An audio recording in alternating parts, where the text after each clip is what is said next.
मैं विष्णु कुमार देव और आप देख रहे हैं। मैं आशा करता हूँ कि आप सभी दोस्त हमारे साथी इतने स्वस्थ मस्त और हमारे साथ मन लगाकर पढ़ रहे हो। जो भी इस सेशन में इस चैनल में नए हैं, पहली बार इस चैनल पर आए हैं, तो उनसे गुजारिश है आप बेल आइकन को प्रेस कर दीजिए और समय समय पर आप जो फ्यूचर होते रहते हैं और थोड़ी कई सारी कॉम्पिटिटिव एग्जाम से जुड़ी हुई है।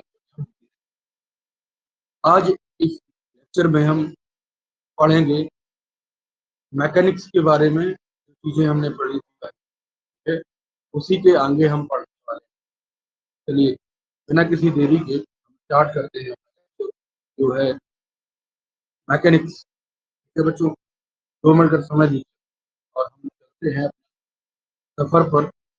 बिना किसी देरी के हम स्टार्ट करने वाले हैं मैकेनिक्स का पहला चैप्टर जो हमने पढ़ा था।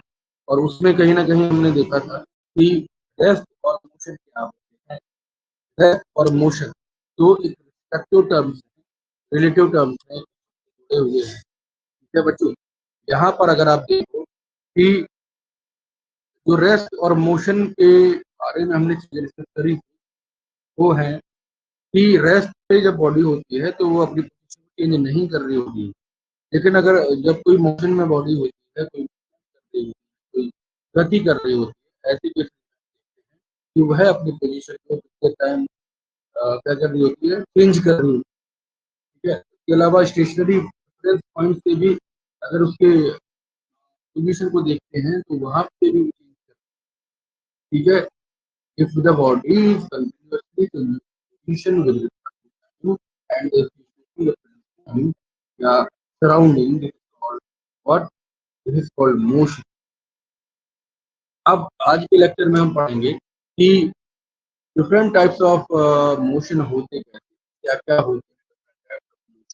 तो वहां पर हम बात करेंगे अपने सबसे पहले जो है, सबसे पहला जो है कहीं ना कहीं अगर हम देखें तो 3D मोशन है, 1D मोशन है और 2D मोशन है। इसको हम कह सकते हैं कि 3D मोशन जो होता है वो अगर कोई X axis, Y axis, Z axis में कोई भी एटम है, कोई भी मॉलिक्यूल है या कोई भी जो भी बॉडी ट्रेवल तो उसके अंदर हम देखते हैं कि अ, अपना किसी भी एक्सिस में जा सकते हैं। ठीक है, जैसे एलपीजी के सिलेंडर जा सकती है विदाउट एनी डिफरेंस। क्लियर है चीजें। अगर हम बात करें कि एक्स एक्सिस, वाई एक्सिस और जेड एक्सिस, तो इन दोनों कंडीशन में कहीं पर है जो गैस का मॉलिक्यूल है कहीं हम कि कहीं भी वो चला जाता है। तो ऐसे केसेस में हम क्या कहेंगे, वह थ्री डायमेंशन है, थ्री डायमेंशन रिवीविंग गति है। ठीक है, चलते हैं, ध्यान दीजिए।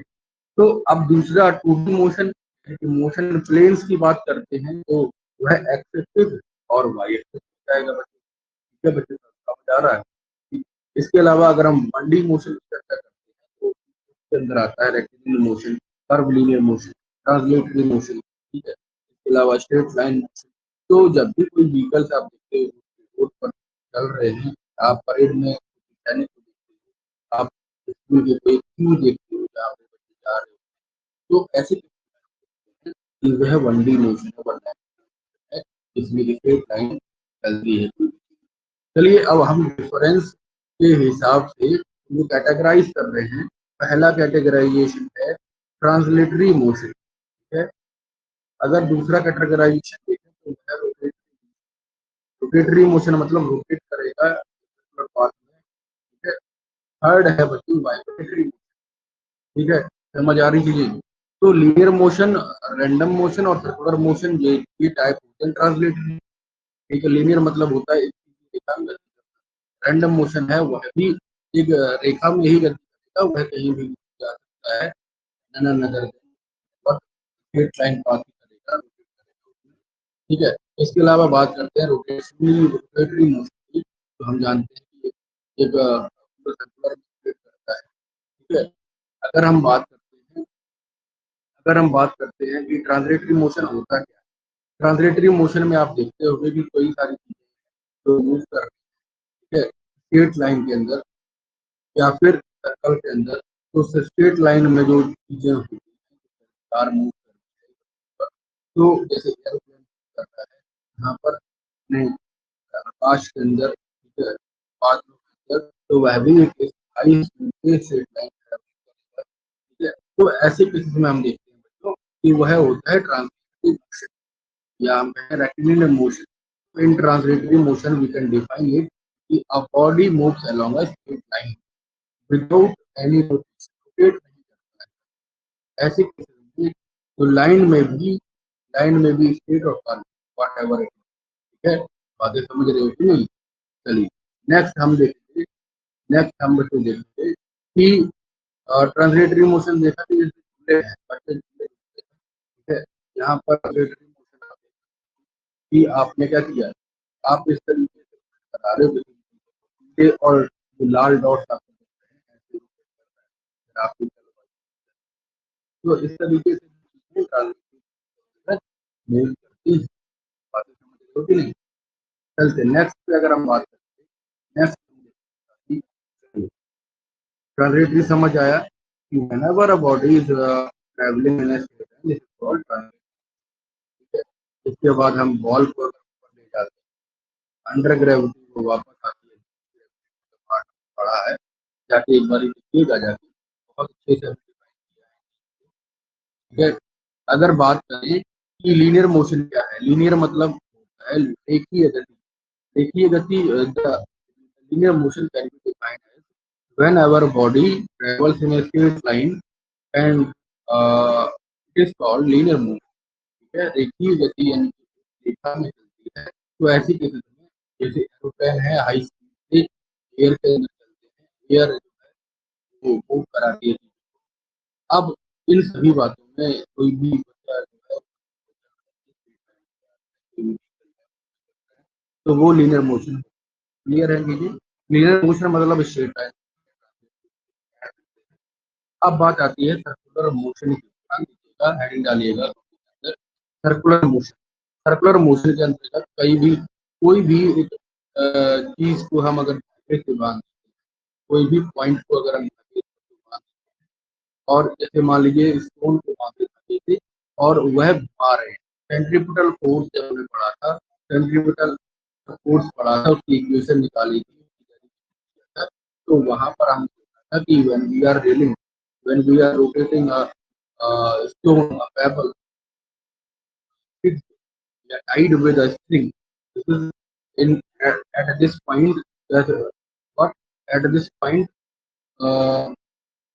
क्या हम कह सकते हैं कि सारे पॉइंट्स के अंदर हम बात करते हैं कि वहां पर क्या होता है, वहां पर जो ये रोटेशन हो रहा होता है ये सर्कुलर मोशन, ठीक है, सेंट्रीपिटल फोर्स की वजह से हो रहा होता है, रेडियल फोर्स, ठीक है।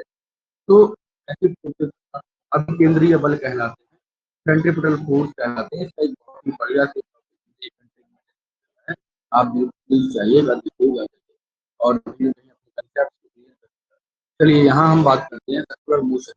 सर्कुलर मोशन वह मोशन होता है जिसके अंदर बॉडी एक सर्कुलर पाथ पर ट्रेवल करती है, सर्कुलर पाथ में गमन करती है, जाती है, मूव करती है, मूव करती है, ठीक है। जैसे घड़ी की सुइयां हैं, जैसे यहाँ पर एक बच्चे ने टॉय ट्रेन दिखाई, ये एक बच्चा है वो टॉय ट्रेन, तो ये जो सर्कुलर ट्रैक होगा इसमें ही रोटेट करेगी वह जो ट्रेन है, ठीक है। तो ऐसे केसेस में हम कहते हैं कि motion is called what, translatory motion, ये है बात। अच्छा, ट्रांसलेटरी नहीं, सर्कुलर मोशन। तो इसके अलावा बात करेंगे कि बाइसिकल, ठीक है, बाइसिकल में जैसे motion of earth around the sun है, ये सभी प्लैनेट्स जो है केपलर्स लॉ में हमने पढ़ा था, there are three Kepler law, ठीक है। वो बहुत ही अच्छे से describe किया है, प्लेलिस्ट में आपको तरीका मिल जाएगा। अगर यहाँ हम बात करते हैं कि सर्कुलर जो मोशन है उसमें जितने भी मोशन है प्लैनेट्स के सन के अराउंड वह भी सर्कुलर मोशन इजीली क्लियर, यानी कि कन्वीनियंस के लिए हमने देखा था कि वह क्या है, वह सर्कुलर, वह इलेक्ट्रिकल जो होता है उसमें सर्कुलर मान लिया, बात समझ रहे हो कि नहीं। चलिए यहाँ पर हम बात करेंगे, बीच बीच में अगर कोई समस्या है, कोई कमेंट आपको करना है, कोई या कोई सुझाव है या कोई राय है आपकी, आप अपने कमेंट बॉक्स का यूज करिए और जो भी टॉपिक आपको पढ़ना है वह टॉपिक मैं कोशिश करूंगा यहाँ से। चलिए ध्यान दीजिए कि सर्कुलर जो मोशन होता है उसके अंदर हम सर्कुलर ट्रैक में गमन करते हैं, सर्कुलर ट्रैक में गमन करते हैं, वहां पर आप देखोगे कि चीजें सर्कुलर ट्रैक में रोटेट करती हैं। अब बात करते हैं रैंडम मोशन। रैंडम मोशन जो है उसके अंदर हम चीजें देखते हैं कि कोई भी पार्टिकल है जो किसी भी ट्रैक में रोटेट कर रहा है इस तरीके से, ठीक है। तो ऐसे करके अगर कोई मोशन होता है का, जैसे मान लीजिए कोई एलपीजी में, एलपीजी सिलेंडर में जो एलपीजी गैस भरी होती है, उसके सिलेंडर के अंदर जो गैस के मॉलिक्यूल हैं वो बच्चों किसी भी डायरेक्शन में जा सकते हैं। ऐसी एक हम स्पेसिफिकली ये नहीं बोल सकते, डिफाइन डिफाइन नहीं कर सकते या डेफिनेट वे में ये नहीं कह सकते कि वह एक ही डायरेक्शन में जाएगा। We are not binding that molecule, it is free to move anywhere in three dimension. ऐसे मान सकते हो कि अगर मान लीजिए कि ये एक्स एक्सिस है, ये वाई एक्सिस है, और यहाँ पर जेड एक्सिस, तीन हमने अक्ष मान लिए, एक्सिस मान लिए, तो वहां पर किसी भी मॉलिक्यूल किसी भी डायरेक्शन में वह जा सकता है अलोंग द थ्री एक्सिस। तो ऐसे केसेस में हमने जो ब्रोनियन मोशन है वो उसको भी डिफाइन किया है, उसको भी समझा है कि ब्रोनियन मोशन के अंदर जब गैस के मॉलिक्यूल पार्टिकल में रोटेट करते हैं तो वहां पर आप देखते हो कि चीजें बहुत ही अच्छे से मोशन कर पाती है। लिक्विड हो चाहे गैस, वो जिगजैग पाथ को फॉलो करते हैं, वहां पर स्पीडी मोशन करते हैं या डिसऑर्डर्ड या इरेगुलर। ऐसे केसेस के लिए हम रैंडम मोशन को पढ़ते हैं। रैंडम मोशन में भी defined as whenever a body or a molecule or an atom what they travel in a disordered or irregular motion या irregular pattern, ठीक है। कोई डेफिनेट पैटर्न नहीं होता है। अगर बात करें नेक्स्ट टाइप्स ऑफ मोशन के अंदर बात करें तो वहां पर आप चीजें देखने को मिलती है। वहां पर आप देखोगे कि यहाँ हम बात करते हैं रोटेटरी मोशन की। देखो रोटेटरी मोशन क्या होता है। रोटेटरी जो मोशन होता है उसके अंदर क्या होता है कि वो एक एक्सिस के अलोंग रोटेट करती है। व्हेनेवर बॉडी इज स्पिनिंग या move along a fixed axis, जैसे दिन और रात होते हैं तो भी अपने दूरी पर घूमती है। जैसे आप क्या करते हो, एक लट्टू को घुमाते हो जमीन पर, उसको घुमाते हो तो वो एक दूरी पर बंधा रहता है, वह दूरी पर हटता नहीं, फिर भी वह रोटेट करता है। देखो ध्यान इन सभी केसेस के अंदर आप देखिए, जैसे एक साइकिल पे क्या है, वह एक्सल से जुड़ा होता है और यह एक्सल से ही ऐसे ऐसे रोटेट करता है।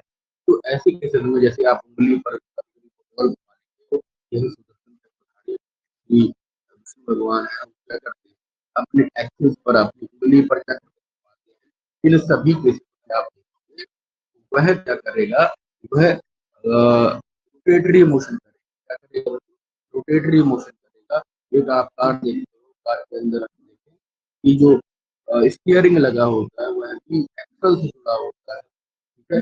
रॉड से जुड़ा होता है, वह रोड टायर से जुड़ी होती है। ऐसी केसेस में ऐसी केसेस में आप देखोगे कि क्या होता है, आप जितनी भी चीजें देखोगे वहां पर क्या होगा, वहां पर हम चीजों को बहुत ही बढ़िया ढंग से पढ़ते हैं। क्लियर है बात। The, the top the top shows in figure 2.9, यहाँ पर ठीक ये सब रैंडम और एक एक्सिस के अलावा रोटेट, याद रखिए एक्सिस वो है पॉइंट जहाँ पर वो बंधा है, मेन पॉइंट, ठीक है। क्लियर है बातें। अच्छा, can you point out some of the differences between the circular and the rotatory motion. क्या क्या डिफरेंस होते हैं आप कमेंट बॉक्स में लिखिएगा। सर्कुलर मोशन है, सर्कुलर मोशन किस तरीके से है और रोटेटरी मोशन का आपको क्या अंतर लगता है, ठीक है। इन सभी बातों को आप डिस्कस सभी बातों को आप देखिएगा। देखो यहाँ पे बताया था motion of the earth about geometric axis, geographical axis which causes day and night, रात और दिन हो रहा है, ठीक है। तो वो सब क्या है, वो है रोटेटरी मोशन, ठीक है। ऐसे ही कुछ एग्जाम्पल कमेंट बॉक्स में बताइए, हम लोग जाने कि आप क्या करते हैं, ठीक है बच्चों। ये होमवर्क के लिए रहेगा, क्या रहेगा, होमवर्क। बातें समझ रहे हैं?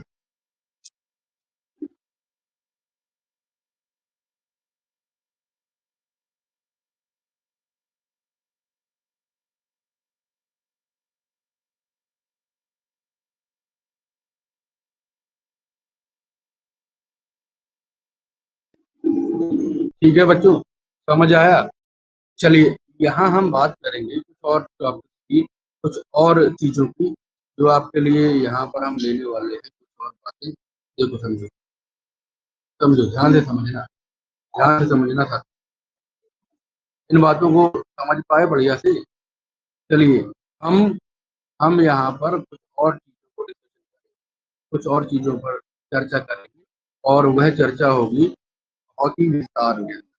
चलिए, अब आप देखो, यहाँ पर आप देखोगे कि हमने क्या देखा, कुछ और चीजें हैं जो मोशन के लिए होती हैं, और टाइप कैटेगरी।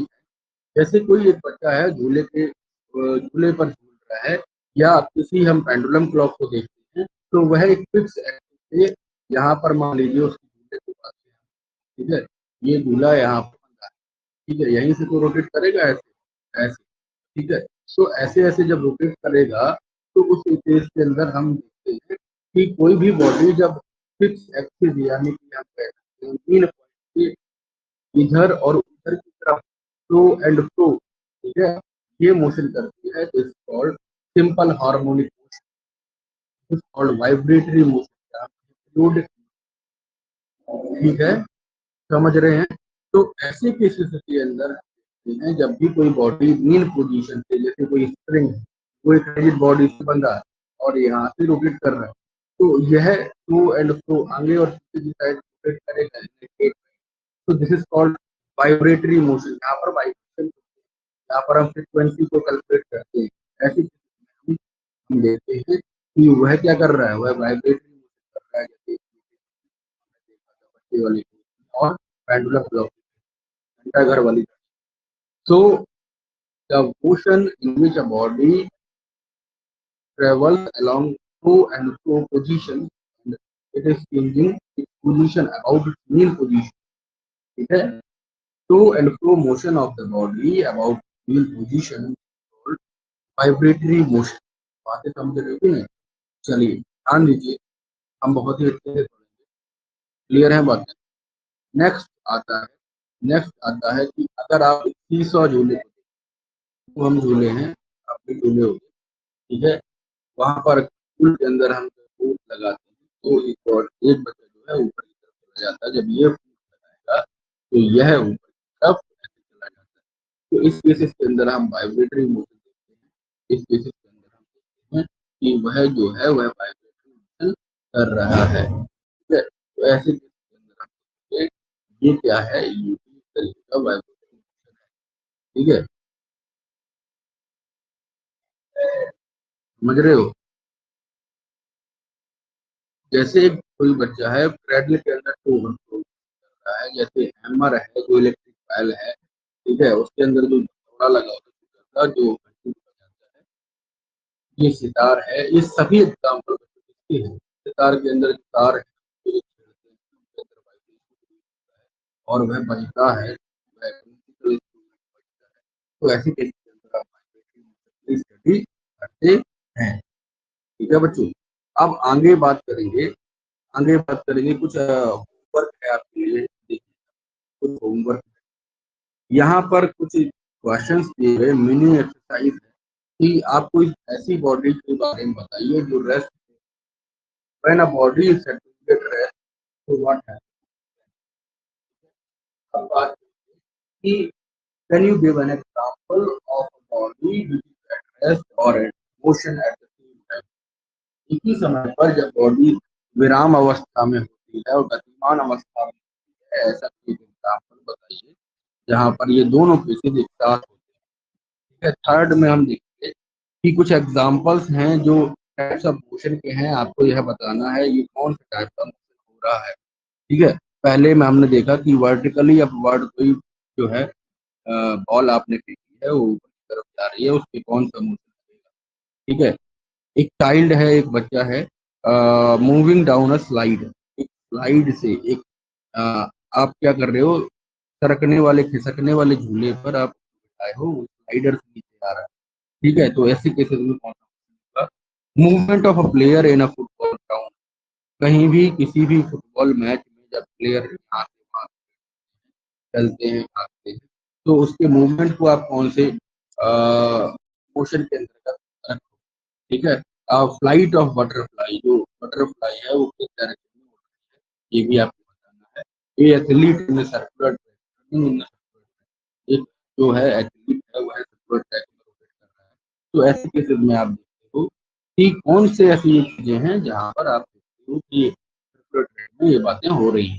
ठीक है, अब हम क्लियर करेंगे सभी चीजों को, दो और हैं वो आप कहीं ना कहीं कमेंट बॉक्स में आप दे दीजिए इसका आंसर। ठीक है, अब बात करेंगे बच्चों one of the most important point of the lecture.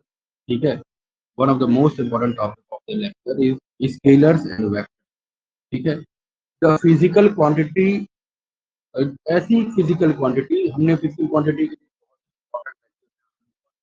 जो तकरीबन 1.25 घंटे का है उसको जाके देखिएगा, उसमें हमने डिटेल डिस्कस किया है स्केलर्स और वेक्टर के अंदर। ठीक है, चलिए फिर भी हम इसको डिस्कस करेंगे, अभी आया है तो स्केलर्स और वेक्टर्स इन फिजिकल क्वांटिटीज के लिए हमने पढ़ा है। देखो ध्यान से, physical quantities can be those quantities which can be measured directly और इनडायरेक्टली। जिन भौतिक राशियों को, वे भौतिक राशियां कहलाती है, या वे राशियां भौतिक राशियां कहलाती है जिनको हम किसी डायरेक्ट मेथड और इनडायरेक्ट मेथड से कैलकुलेट करते हैं, डिटरमाइन करते हैं, उसके मैग्नीट्यूड को पता लगा। जैसे वही सारी क्वांटिटीज दो कैटेगरीज में डिवाइड करेंगी। ठीक है, वे सारी क्वांटिटी को दो कैटेगरी में डिवाइड करेंगे। ठीक है, स्केलर और वेक्टर। देखो फिजिकल क्वांटिटी किस किस में डिवाइड होती है, फंडामेंटल में और डिराइव्ड में। अब ये दोनों कहाँ पे जाएंगी, इन दोनों का भी कैटेगराइजेशन होगा, वह होता है, पहला होता है स्केलर, दूसरा होता है वेक्टर। ठीक है, थर्ड एक और है जिसको आप कभी कभी बड़ी क्लास में पढ़ते हो, टेंसर होता है, 11th में कहीं कहीं भी, 12th में ग्रेजुएशन में इसका पूरा पार्ट। ठीक है, वह भी डिस्कस करेंगे। स्केलर्स क्या है, सबसे पहले ये समझते हैं। Whenever a physical quantity can be completely described by its magnitude only, तो we can say this is called scalar. ठीक है, या फिर हम इसको डिफाइन कर सकते हैं, स्केलर क्वांटिटी वही क्वांटिटी होती है जिसमें केवल मैग्नीट्यूड की आवश्यकता होती है, ना केवल दिशा की आवश्यकता होती है। ठीक है, केवल मैग्नीट्यूड की आवश्यकता होती है। जैसे टाइम को डिफाइन करने के लिए, स्पीड को डिफाइन करने, मास को डिफाइन करने के लिए, लेंथ को डिफाइन करने के लिए आपको क्या होना चाहिए, आपको केवल मैग्नीट्यूड की आवश्यकता है, ना केवल डायरेक्शन। ठीक है, तो ऐसे केसेस में हम देखते हैं कि वह है जो, वो है स्केलर क्वांटिटी, स्केलर के अंतर्गत आएंगे। वर्क डन है, वॉल्यूम है, टाइम है, स्पीड है। ठीक है, ये सभी किसके एग्जाम्पल हैं, स्केलर के एग्जाम्पल हैं। करंट है, वह भी स्केलर का एग्जाम्पल, बट करंट जो है वो टेंसर का एग्जाम्पल है, हम बड़ी क्लास में पढ़ते हैं। ठीक है, चलते हैं, ध्यान दीजिएगा, स्केलर समझ आया। ठीक है, अच्छा वेक्टर क्या होता है, vector those quantities which can be described और which can be expressed by the magnitude and direction both. ठीक है, वेक्टर क्वांटिटी ऐसी क्वांटिटीज होती हैं जिसके अंतर्गत डायरेक्शन बहुत ही ज्यादा मैटर, डायरेक्शन माने दिशा मैटर करती है। A vector can be described completely by the magnitude along with the direction. जैसे हम वेलोसिटी को देखते हैं, डिस्प्लेसमेंट को देखते हैं, फोर्स और मोमेंटम को देखते हैं, टॉर्क को देखते हैं, इन सभी केस में आप डायरेक्शन को कंसीडर करते हो कि किस डायरेक्शन में फोर्स लग रहा है। ठीक है, किस डायरेक्शन में डिस्प्लेसमेंट हो रहा है। तो ऐसे केसेस के अंदर हम देखते हैं कि वो होते हैं vector quantity. Vector quantities are those quantities which can be described और expressed completely by the magnitude and the direction. एक और बात यहाँ पे कि vectors are not a vector when they are not following, when they are not obeying the law of vector addition। याद रखिए, vector जो है वेक्टर नहीं होते जब तक कि वो वेक्टर के नियमों का पालन न करें। ठीक है, जैसे नियम है triangular law of vector addition, parallelogram law of vector addition, ठीक है, या rhombus law of vector addition, यहाँ पर हम कह सकते हैं ये सभी जो हैं बहुत सारे ऐसे लॉज हैं जिनके अंतर्गत हम पढ़ते हैं कि वेक्टर के नियम कैसे जुड़े जाते हैं, कैसे इनका मल्टीप्लिकेशन किया जाता है। ठीक है, उसके अंदर हम देखते हैं कि वेक्टर जब तक वेक्टर नहीं है जब तक वो नियमों का पालन नहीं कर रहा है। बात समझ रहे हो कि नहीं? जैसे इस टेबल के अंदर हमने दो फोर्सेस को एक्सर्ट किया है, दोनों फोर्सेस एक ही अलॉन्ग सेम डायरेक्शन है, तो ये बॉडी इस तरीके से यहाँ पे मोशन करेगी। But we are putting an arrow on representing by of representation of the vector. Vector can be defined and they can be represented when we add a arrow, we draw an arrow on that physical quantity। ठीक है, या फिर हम कहें कि F cap, याद रखिएगा, we are putting a cap और an arrow to represent a vector और we are writing in the bold letter when there are some physical quantity which are vector। ठीक है, यहाँ पर भी आप देखो कि F1 और F2 दो अपोजिट डायरेक्शन में फोर्स लगते हैं, तो जिस डायरेक्शन में फोर्स ज्यादा होगा उसका मैग्नीट्यूड ज्यादा होगा, उस डायरेक्शन में ये जो टेबल है ये खिसक जाएगी। ठीक है, यहाँ पर आप देख रहे हो वेलोसिटी की रेट दी है, इसमें भी कहीं ना कहीं वेक्टर लगेगा क्योंकि यहाँ नॉर्थ के लिए बोल रहे हैं। अगर ये स्पेसिफिक नहीं करता कि कौन सी डायरेक्शन में है तो हमको क्या मानते, उसको मानते कि वो स्पीड है ना कि वेक्टर है या वेलोसिटी। बातें समझ रहे हो कि वेक्टर को किस तरीके से हमने देखा। अब वेक्टर को कैसे हम लिख सकते हैं, कैसे रिप्रेजेंट करना होता है, तो डिफरेंट करेंगे या डिफरेंस करेंगे कि वेक्टर और स्केलर में क्या डिफरेंस है और कैसे हम देखते हैं। अगर वेक्टर को लिखना होता है साथी तो हम बोल्ड लेटर का यूज करते हैं, पहली बात। दूसरी बात कि वेक्टर्स को हम एरो लगाकर रिप्रेजेंट करते हैं, याद रखिए। ठीक है, एरो लगाएंगे, ध्यान दीजिए यहाँ पर एरो लगा हुआ है। अगर हम देखेंगे दूसरे केसेस के अंदर तो वेक्टर में जो है, ठीक है, वेक्टर में जो है वो एक क्वेश्चन यहाँ पे दिया है, उसको समझेंगे और उसी को जानेंगे कि we have to represent force of 80 newton acting along the direction which is north east. ठीक है, तो सबसे पहले हमें डायरेक्शन के लिए क्या बनाना पड़ेगा, हमें कुछ सिंबल्स बनाने होंगे, नॉर्थ, साउथ, ईस्ट और वेस्ट। क्लियर है बात? NESW ट्रिक बताया था मैंने, इसके लिए एक लेक्चर रिकॉर्ड कर दूंगा। चलिए यहाँ देखेंगे कि नॉर्थ पे, नॉर्थ ईस्ट में जब वो देख रहा है, मान लीजिए इस वाले एक्सिस को हम देखते हैं, तो यहाँ पर अगर 80 न्यूटन का हम फोर्स लगा दें, मतलब 80 न्यूटन का अगर हम फोर्स लगा दें, तो यहाँ पर आप देखोगे तो जो यहाँ मान लीजिए O है, ओरिजिन है, ये क्या है, ये P है, तो OP जो वेक्टर आएगा ना, जो OP वेक्टर आएगा वो आएगा 80 न्यूटन। जो आप फोर्स लगा रहे हो वो 80 न्यूटन का यहाँ पे वेक्टर आएगा, जो ओ नॉर्थ ईस्ट डायरेक्शन में रिप्रेजेंट कर रहा होगा क्या, फोर्स। क्लियर है बात? सबसे पहले हमने देखा, सबसे पहले बच्चों हमने देखा कि हम कैसे डिफाइन कर सकते हैं बात। यहाँ पर देखिए इन्होंने करके भी दिखाया है कि रिप्रेजेंट करेंगे 80 न्यूटन के फोर्स को नॉर्थ ईस्ट डायरेक्शन। एक बहुत बड़ी बात मैं आपको बताऊं यहाँ कि we have to assume scale also when we are plotting a graph that we have to assume the scale also। तो यहाँ पर इन्होंने स्टैंडर्ड स्केल देखो, यहाँ पर इन्होंने माना है कि 1 सेंटीमीटर पे जब हम चल रहे हैं तो 20 मीटर का फोर्स लगेगा। तो यहाँ पर सेंटीमीटर बॉक्स बना होता है, उस बॉक्स को कंसीडर करना होता है। क्लियर है बात? समझ गए अच्छे से? चलिए ध्यान दीजिए, एक और बात हम डिस्कस करेंगे। कुछ टर्म्स हैं जो मोशन से रिलेटेड होते हैं, डील करते हैं मोशन के अंदर। ठीक है, जैसे पोजीशन है, जैसे स्पीड है, जैसे डिस्प्लेसमेंट है, जैसे डिस्टेंस, ये सभी बातें क्या होती हैं, आइए चर्चा करें।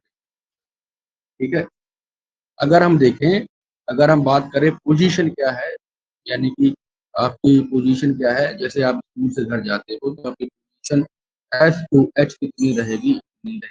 ठीक है, तो ऐसे केसेस के अंदर हम देखते हैं पोजीशन इज लोकेशन, पोजीशन और अ प्लेस और a point from which we are starting the motion. Clear है? पोजीशन को ऐसे कह सकते हैं, पोजीशन का मतलब होता है कि एक रेफरेंस पॉइंट। ये रेफरेंस पॉइंट क्या है?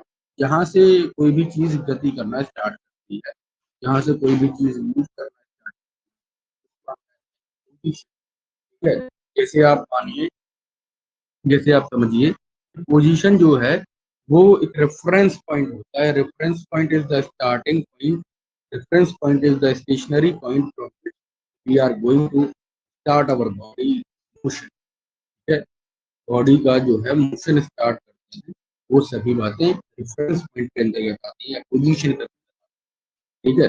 अगर बात करें डिस्टेंस और डिस्प्लेसमेंट की, तो डिस्टेंस जो है वह हमारी पाथ लेंथ होता है, the total path length acquired by the body, yeah, covered by the body is called distance. Wherever the displacement is the actual, the shortest path which is covered by the body, which is, we can say, the shortest path along initial or final point. This is called displacement. ठीक है? बाकी समझ रहे हो? और distance क्या है? Total path length, जितना भी आपने कवर किया वह क्या है? वह क्या है साथी? वो होता है डिस्टेंस। ठीक है? जैसे मान लीजिए ए पॉइंट से आप चल के बी पॉइंट तक गए, तो ये पूरी जो कहीं ना कहीं घूमी हुई जो डायरेक्शन है, घूमी जो आपकी डिस्टेंस है, ये क्या आएगी? ये डिस्टेंस कहलाएगी। जबकि जो है, देखो यहाँ पर इन्होंने माना, देखो ध्यान, यहाँ पर इन्होंने माना एस जो है, जो एस है वह डिस्टेंस है, और जो टोटल ए से बी पॉइंट की जो शॉर्टेस्ट डिस्टेंस वह क्या है? वह है डिस्टेंस, डिस्प्लेसमेंट। ठीक है? तो एस जो है वो डिस्टेंस है, और डी जो है वो डिस्प्लेसमेंट है। ठीक है? तो हम कह सकते हैं कि शॉर्टेस्ट डिस्टेंस क्या होती है? डिस्प्लेसमेंट होती है। इसके ऐसा यूनिट में देखोगे तो मीटर। ठीक है? ये डिस्प्लेसमेंट जो है वो वेक्टर क्वांटिटी होता है, डिस्टेंस जो है वो स्केलर क्वांटिटी होता है, क्योंकि डिस्प्लेसमेंट में हम डायरेक्शन को भी इंडिकेट कर देते हैं। और एक और बात, डिस्टेंस जो है उसका मैग्नीट्यूड हमेशा डिस्प्लेसमेंट से ज्यादा रहेगा। जो डिस्टेंस है उसका मैग्नीट्यूड हमेशा डिस्प्लेसमेंट से ज्यादा रहता है। बातें समझ रहे हो कि नहीं? चलिए, स्पीड और वेलोसिटी को डिफाइन करेंगे। स्पीड क्या है? When we are taking a ratio, या हम कहें कि जब कोई बॉडी अपनी पोजीशन में चेंज कर रही होती है और उसमें कुछ समय लगता है, तो जो लगने वाला समय है उसके साथ अगर पोजीशन पे मैग्नीट्यूड को डिवाइड कर देते हैं, तो हमें स्पीड मिल जाती है किसी बॉडी की। ठीक है? जितना बॉडी डिस्टेंस ट्रेवल किया है और कितने समय में किया है, जैसे मान लीजिए आप एक बढ़िया से भाग रहे हैं और वहां पर आपने 20 किलोमीटर चलाई गाड़ी, आप कितने समय में वहां पर 20 किलोमीटर वह स्पीड होती है आपकी, कि किस स्पीड से आपने गाड़ी चलाई। ये समझ रहे हो? ये होता है स्पीड, यानी कि गति। ठीक है? और जो वेलोसिटी है उसके अंदर अगर देखें, तो वो अगर डिस्प्लेसमेंट, अगर आप देखो कि डिस्प्लेसमेंट कितना है बॉडी का और कितना समय में वो डिस्प्लेसमेंट हुआ है, उसके रेट को अगर हम देखें, उससे हम टाइम को डिवाइड कर दें उसके साथ, तो हम कह सकते हैं कि वह होता है velocity. The distance covered by a body per unit time is called speed, and speed formula होता है, स्पीड बराबर होता है डिस्टेंस अपॉन टाइम। ठीक है? एंड द सही unit of the speed is, आप देखो क्या होता है, मीटर पर सेकेंड। ठीक है? डायमेंशन किसका होता है? डायमेंशन हो जाएगा LT-1। ठीक है? डायमेंशन हो जाएगा LT-1 या M0 LT-1। ठीक है? L1T-1। क्लियर बात? समझ रहे हो?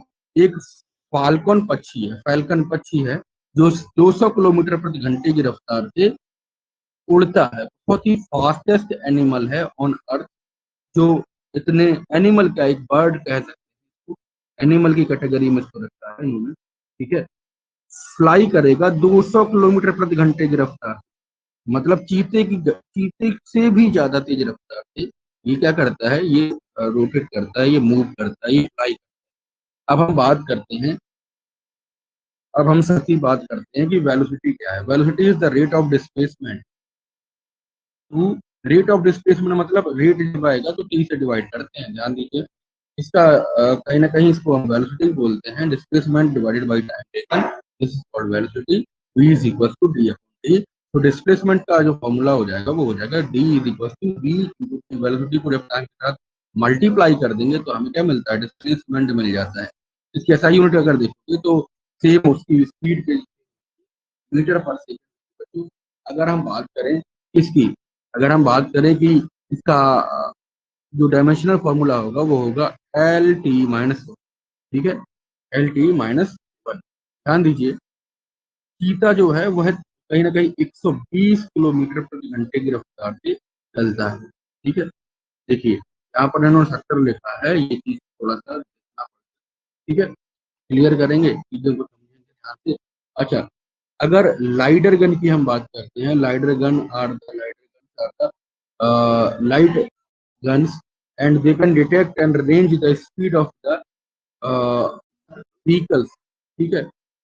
पुलिसमैन और जो जो सिक्योरिटी एजेंसीज होती हैं उनके पास ये गन रहती है, और यहाँ गन से हम किसी को मारते नहीं है, उस गन से किसी भी बॉडी किसी भी व्हीकल की स्पीड को किया जाता है, वो ओवर स्पीड व्हीकल नहीं है। और ऐसी केसेस में चालान हो जाता है अगर वह ओवर स्पीड व्हीकल। तो डिस्टेंस को हम यहाँ पर मेजर कर सकते हैं, स्पीड को मेजर कर सकते हैं, ठीक है। देखो ध्यान से, it use the time taken to laser pulse, ठीक है, laser pulse to make a series of measurement of vehicles distance, जो कितनी डिस्टेंस उसने ट्रेवल करी और उसमें कितने पल्सेस क्रिएट हुए लेजर के अंदर, ठीक है। वो लाइडर गन होता है, वो प्लस होता है, और उस डेटा से कैलकुलेट कर लेते हैं कि व्हीकल स्पीड कितनी, ठीक है। आइंदा अगर आप जाइए तो स्पीड ओवर स्पीड को बात बताइएगा, ठीक है। इन सभी बातों का ध्यान रखेंगे, सारी चीजों को पढ़ेंगे बड़े ध्यान से। चलिए ध्यान से समझेंगे कि यूनिफॉर्म स्पीड क्या है। नेक्स्ट टॉपिक रहेगा uniform speed. Whenever body covers equal distances in equal interval, क्या मतलब कि जब कोई बॉडी समान समय से समान गति ट्रेवल करती है या कवर करती है तो उस केस के अंदर हम जो तो यूनिफॉर्म स्पीड के अंदर मोशन करवाते हैं या समझते हैं, ठीक है। जैसे कोई बॉडी है वो एक स्पीड अपनी मेंटेन किए है, जिस मौत तक हुआ है उसके अंदर जो है घूमने वाला जो व्यक्ति है वह एक कांस्टेंट स्पीड से चल रहा है, कांस्टेंट स्पीड से अपनी गाड़ी को ऑपरेट कर रहा है। तो ऐसे केसेस में आप देखोगे वह यूनिफॉर्म मोशन करता है, यूनिफॉर्म स्पीड से चलता है, ठीक है। अगर बात करें यूनिफॉर्म नॉन यूनिफॉर्म की, तो नॉन यूनिफॉर्म मोशन होता है कि the body is not covering equal distances in equal interval of time, या हम कहें if a body covers unequal distances in equal interval of time. Fixed time interval तो है बट फिक्स्ड डिस्टेंस का interval नहीं।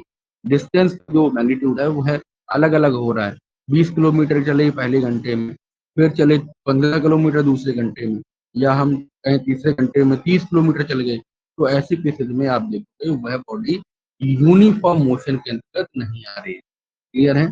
अगर हम इसका ग्राफ रोटेट करें, ग्राफ प्लॉट करेंगे, तो एक एस और टी के बीच में जो ग्राफ मिलेगा वह स्ट्रेट लाइन मिलेगा यूनिफॉर्म स्पीड के केस। अगर हम बात करें नॉन यूनिफॉर्म की स्पीड के केस तो ये कर्व लाइन ग्राफ मिलेगा, ये ऊपर की तरफ या नीचे की तरफ कर्व लाइन ग्राफ, ठीक है। चलो समझिए, ऊपर की तरफ मिलेगा जनरली मिलता है। अगर नीचे की तरफ देखेंगे बच्चों तो हमारे पास क्या रहेगा, वो एक रिटार्डेशन का केस बन जाएगा। ऐसे करके हम देखते हैं कि ये क्या है, ये नॉन यूनिफॉर्म। क्लियर है बाकी। चलिए कुछ इसके न्यूमेरिकल करते हैं, कुछ इसके न्यूमेरिकल करते हैं। न्यूमेरिकल के अंतर देखोगे कि एक स्प्रिंटर है, बहुत तेज धावक, जैसे पीटी उषा, जैसे ठीक है, जैसे उसेन बोल्ट। तो ऐसे केसेस में एक स्प्रिंटर है यहाँ पर, वो स्प्रिंटर 100 मीटर की रेस भाग रहा है 12 सेकंड में 100 मीटर दौड़ रहा है। तो ऐसे केसेस में आप देखो कि एवरेज स्पीड क्या रहेगी, उसकी एवरेज स्पीड क्या रहने वाली है बच्चों बताओ। उसकी स्पीड एवरेज स्पीड नहीं रहने वाली, उसकी एवरेज स्पीड को कैलकुलेट करेंगे तो total distance divided by total time. ठीक है, तो ऐसे केस में अगर हम देखेंगे तो डिवाइड करेंगे दोनों, छोटे छोटे टाइम इंटरवल्स में वो छोटे छोटे डिस्टेंसेस कितनी ट्रेवल की, तो उसको हम जब पूरा कैलकुलेट करेंगे तो वो एवरेज, अगर हम एवरेज वेलोसिटी की बात करते हैं तो उसमें हम देखते हैं कि total displacement of on total time taken हो जाता है। ठीक है, तो हम अभी इस वाले फॉर्मूले को यहाँ पर लगाएंगे और गिवन वैल्यूज पहले लिखेंगे। 100 मीटर है डिस्टेंस दिया है और उसका टाइम पीरियड दिया है 12 सेकेंड, तो मीटर पर सेकेंड में इसकी स्पीड आएगी। टोटल डिस्टेंस कितना 100 मीटर चला है और 12 सेकेंड इसके लिए है, तो इसको डिवाइड करेंगे 12×96 और 4 बचेगा, 4 बचेगा तो 12×36। ठीक है, ऐसे ही 4 फिर बचेगा तो 12×36, यानी कि 8.33 मीटर पर। क्लियर है बातें? यहाँ पर इसकी स्पीड निकल के आई 8.33 मीटर पर सेकेंड, मतलब 1 सेकेंड में 8 मीटर के ऊपर यह ट्रेवल करेगा, तब जाके 100 मीटर 12 सेकेंड में कवर अप कर पाएगा। इसको कहीं ना कहीं हम सारे न्यूमेरिकल्स को अगर हम डेली लाइफ से जोड़ते चलते हैं तो चीज़ों को और आसानी से हम सीख पाते हैं। फिर मेरा उद्देश्य ये है कि मैं आपको कॉन्सेप्ट नहीं सिखाऊं, केवल केवल किताबी परिभाषा ना सीखूं, किताबी ज्ञान ना, उसको कोरिलेट करके चीजों को सीखने का प्रयास है मेरा, सिखाने का बच्चों को प्रयास है। याद करेंगे एक और न्यूमेरिकल यहाँ पर, एक और न्यूमेरिकल यहाँ पर बहुत ही बेहतरीन न्यूमेरिकल है, थोड़ा सा उठाया गया है।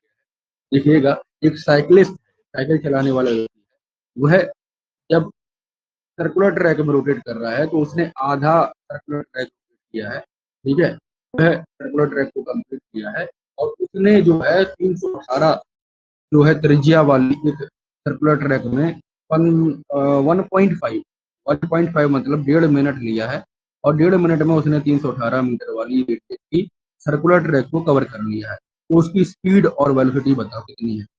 तो हमें दिया गया साथी, हमें जो जो चीजें दी गई हैं हम पहले लिख लेंगे। Radius of radius of track दिया है, दैट इज आर दिया है हमें 318 मीटर जो हमें गिवन है। ठीक है, टाइम दिया है कितना समय ले रहा है, 1.5 मिनट का, तो इसको 90 सेकंड लिख सकते हैं। ठीक है, 60 मिनट और प्लस 30, ठीक है 90 सेकंड हो जाएगा। फिर इसके अलावा हम बात करेंगे डिस्टेंस कवर्ड। डिस्टेंस कवर्ड देखो, अगर कोई पूरा सर्कल में चलेगा, कोई एक व्यक्ति पूरा सर्कल में चलता है तब क्या होता है, देखो यहाँ पर एक थोड़ा सा समझाने का प्रयास करेंगे आप,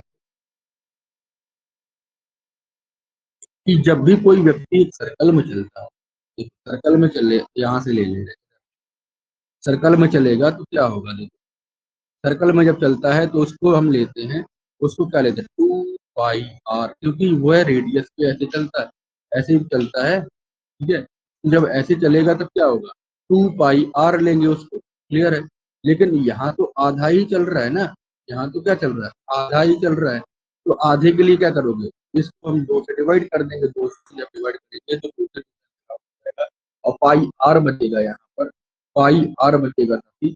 और ये पाई आर जो होगा वो क्या हो जाएगा, total distance covered by the body. तो ये क्या निकला, पाई की वैल्यू 3.14 होता है, इसको हम रखेंगे डिस्टेंस कवर्ड में, और पाई आर देखेंगे 2.14 पाई की वैल्यू है, और 318 इसकी रेडियस क्या है, 318 बच्चे रेडियस, ये पूरा टोटल डिस्टेंस निकल के आएगा 3×9 यानी कि 999 मीटर करीब ये निकल के आता है। और इसी तरीके से जब हम डिस्प्लेसमेंट देखें, याद रखिए डिस्प्लेसमेंट देखेंगे तब दूसरा सिनेरियो हो जाएगा, कैसे कि हम डिस्प्लेसमेंट जब देखते हैं तो shortest, we are considering the shortest path A to B, वो शॉर्टेस्ट पाथ कितना चला फाइनल से इनिशियल वेलोसिटी, तो वो क्या है, तो 2 आर है। ठीक है, यहाँ से यहाँ तक की डिस्टेंस, ये वाला पाथ कवर नहीं करेगा, it is not depending on the path, it is depending on the initial और final position, कंजर्वेटिव फोर्सेज होते हैं वहां पे, देखो ध्यान। तो यहाँ पे 2 आर होगा, डिस्प्लेसमेंट क्या होगा बच्चों, 2 आर होगा, और 2 आर को जब हम कैलकुलेट करेंगे 2 × 3 8 1 3 1 8, तो उसको क्या करेंगे, उसको जब हम कैलकुलेट करेंगे तो ये आएगा 636 मीटर। क्लियर है बात, समझ रहे हो? स्पीड कैलकुलेट करनी थी इस वाले, स्पीड और वेलोसिटी दोनों बतानी है, हमने डिस्प्लेसमेंट और डिस्टेंस दोनों ले लिया है। अब हमें क्या करना है, हमें स्पीड निकालना है। सबसे पहले स्पीड का फॉर्मूला लगाएंगे, डिस्टेंस अपॉन टाइम, ये 999 आया था।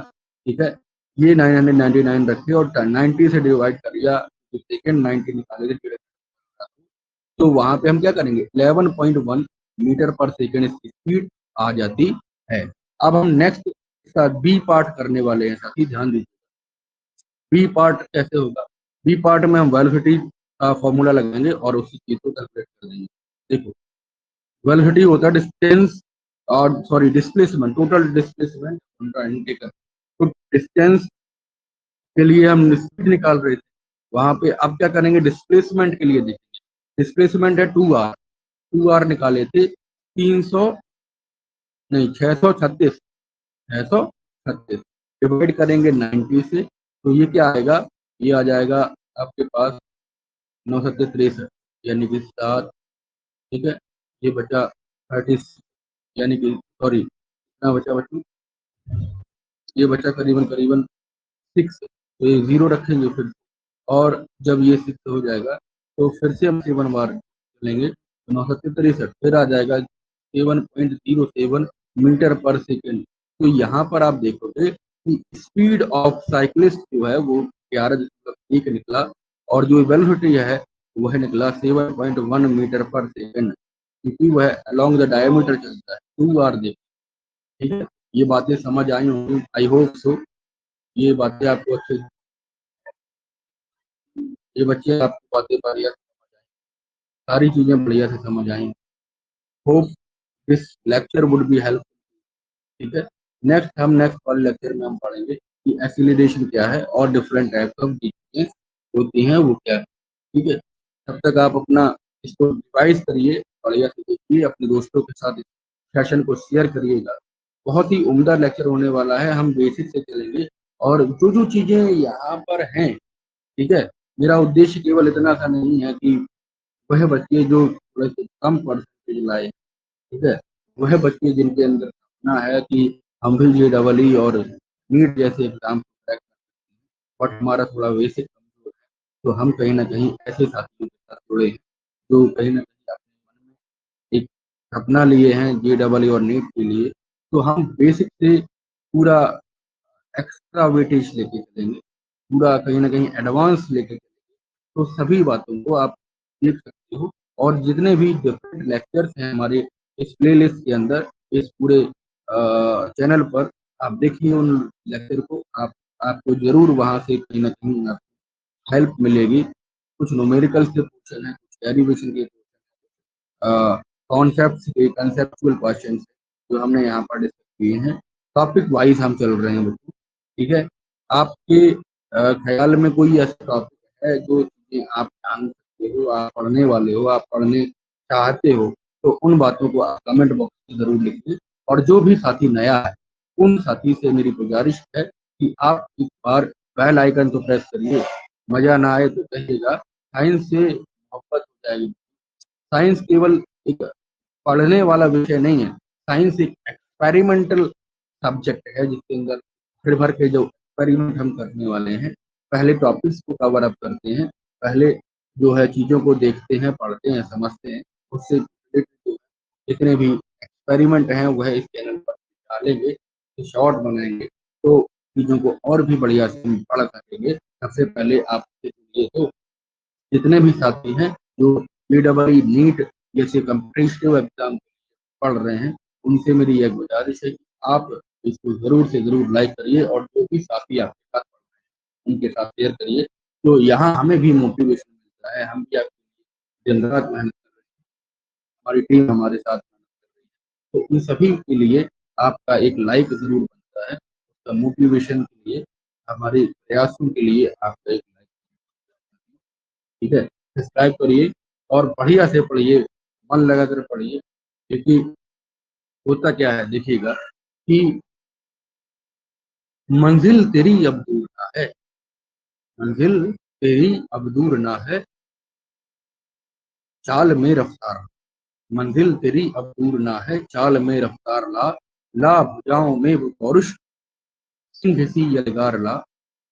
मंजिल तेरी अब दूर ना है, चाल में रफ्तार ला, ला भुजाओं में वो पौरुष, धमनियों में प्राण ला। जय सदा होती उन्हीं की जो श्रम के पथ पर चले, जय सदा होती उन्हीं की जो श्रम के पथ पर चला, स्वर्ण बनता है वही जो कुंदन सा तपा, जो कुंदन सा हो तपा। जय हिंद, वंदे मातरम। फिर मिलेंगे नेक्स्ट लेक्चर में, तब तक आप बाय बाय।